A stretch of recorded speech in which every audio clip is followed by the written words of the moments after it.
నాతోటి సోదరిమణి స్థానిక ఎమ్మెల్యే కోవ లక్ష్మి గారికి, అదేవిధంగా ఎమ్మెల్సీ దండ విఠల్ గారికి, జీసీసీ చైర్మన్ తిరుపతి గారికి, అదేవిధంగా కలెక్టర్ గారికి, ఎస్పీ గారికి, ఏఎస్పీ గారికి, శ్యామ్ నాయక్ గారికి, ఏఎస్పీ, అదేవిధంగా అడిషనల్ కలెక్టర్స్ కు, మరి వేదిక మీద ఉన్నటువంటి వివిధ స్థాయి ఉద్యోగులకు అందరికీ, పత్రికా మీడియా సోదరులకు సంక్రాంతి శుభాకాంక్షలను తెలియజేస్తూ, ఈ సంక్రాంతి, ఈ నూతన సంవత్సరం ప్రతి ఇళ్లలో సంతోషం ఉండాలంటే రోడ్డు భద్రత యొక్క పరిస్థితిని మనం తెలుసుకోవాలి.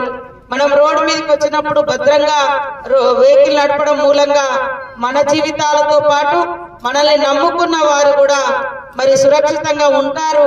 అదే విధంగా రోడ్డు మీదకి వచ్చినటువంటి వాళ్ళ మీదకి కూడా మనం నడిపే వాహనం మీదకి పోయి కూడా ఏ తప్పు లేకున్నా వాళ్ళు కూడా యాక్సిడెంట్లలో మరణిస్తూ ఉంటారు. కాబట్టి ఈ యొక్క విషయాన్ని గుర్తుపెట్టుకొని వెహికల్ ఎక్కేటప్పుడు డ్రింక్ చేయకూడదు, అదే విధంగా స్మోక్ జరగకూడదు, అదే విధంగా మరి సెల్ ఫోన్ పట్టుకొని డ్రైవింగ్ చేయకూడదు. అదే విధంగా ముఖ్యంగా రోడ్డు మీదకి వచ్చినప్పుడు ఒక్కొక్కసారి మన తప్పు లేకున్నా ఎదుటోళ్ళకి గుద్దేటువంటి పరిస్థితి ఉంటది, లేదా సడన్ గా ఏదన్నా వెహికల్ అడ్డం వస్తుంది, సడన్ గా ఏదన్నా జంతువు అడ్డం వస్తుంది, సడన్ బ్రేక్ తోటి ఎగిరిపోయి ఎక్కడో పడి చనిపోతున్నటువంటి పరిస్థితులలో మరి వాటన్నిటి కూడా సురక్షితమైంది హెల్మెట్. కాబట్టి హెల్మెట్ అనేది ప్రతి ఒక్కరు కూడా ధరించాలి. మనం 1000 రూపాయలు ఖర్చు పెడతాం సాయంత్రం డిన్నర్లకో లేకుంటే బీర్లకో బార్లకో, కానీ మన బతుకును సురక్షితంగా ఉంచుకోవడం కోసం మాత్రం ఒక హెల్మెట్ కోసం మనము ఖర్చు పెట్టలేకపోతున్నాం. కాబట్టి దయచేసి ప్రతి ఒక్కరు కూడా రోడ్డు మీదకి బైక్ తో వచ్చిరంటే హెల్మెట్ లేకుండా రాకూడదు.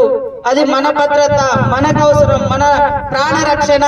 అదే విధంగా అతివేగం కూడా అవద్దు.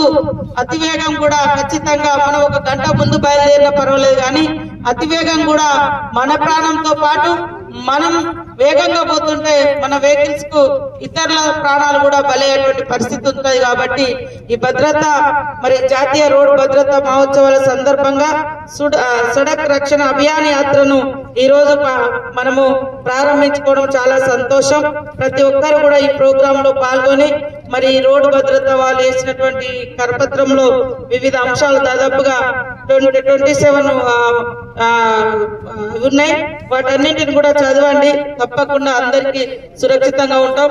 కలెక్టర్ గారు ఇందాక చెప్పారు, దాదాపు ఈ జిల్లాలో 213 మంది గత సంవత్సరం నుంచి, అంటే లాస్ట్ ఇయర్ మొత్తం చనిపోయారు. మనోళ్ళు సరిగా డ్రైవింగ్ రాదు కానీ బైక్ పట్టుకొని ఎక్కుతారు, దాని మీద 3 ఎక్కుతారు. తర్వాత మరి ఎక్కడెక్కడనే ట్రాఫిక్ రూల్స్ తెలియదు, ఇట్లాంటి ఇబ్బందులు ఉన్నాయి.